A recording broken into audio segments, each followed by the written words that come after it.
अस्सलाम वालेकुम। ये इम्तियाज आलम जैसे टके के लोगों ने जो कार्टून लगा के सोशल मीडिया पे कल खान की तजलील करने की कोशिश की, हमारे दोस्त मुल्क सऊदी अरब के वलीअहद की तजलील करने की कोशिश की, खान का जो अमेरिका का भी कामयाब तरीन दौरा था उसकी मौखरी निकालने की कोशिश की, हुकूमत क्यों एक्शन नहीं लेती इनके खिलाफ? क्यों? कानून नहीं है? मौजूद है कानून, इदारे मौजूद हैं, सिर्फ जो सरबराह ऊपर बैठे हुए उनको अंदर एक विल और एक उनको हिम्मत चाहिए। क्यों डरते हैं इन लोगों को इन पे हाथ डालने से?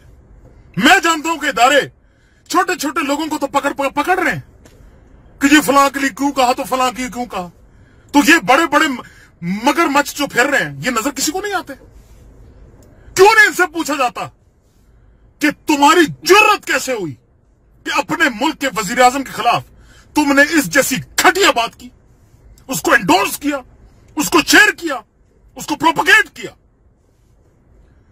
कहां है हमारी मिनिस्ट्री ऑफ इंफॉर्मेशन? क्यों नहीं आते हैं सामने? हिम्मत करें ना। अगर ये हमारी जो मिनिस्ट्रीज हैं, खासतौर पे मिनिस्ट्री ऑफ इंफॉर्मेशन, उसको ये अंदाजा हो जाए कि जब इस जैसे टके टके के लोग उठ के खान के साथ बदतमीजी करते हैं तो एक आम आदमी का दिल कितना दुखता है, और जब हुकूमत उस पर खामोश रहती है तो मजीद दिल दुखता है, खून के आंसू रोता है कि जैसे हरामखोर हमें नजर आ रहे हैं, हुकूमत पे जो बैठे हुए हैं उनके आंखें नहीं है, बटन है क्या?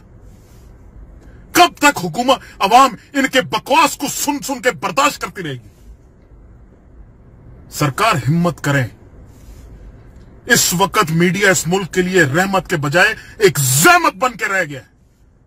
जड़ा पन्नो लाल है, जिसको उठा के देखो उसमें से गंदगी और गलाजत निकल रही है। सच नहीं निकलेगा, सच के अलावा सब कुछ निकलेगा। अवाम पर रहम खाएं, इन लोगों से पूछें, इनको झूठ की सजाएं दें, को बताएं कि हमारे में भी हिम्मत है,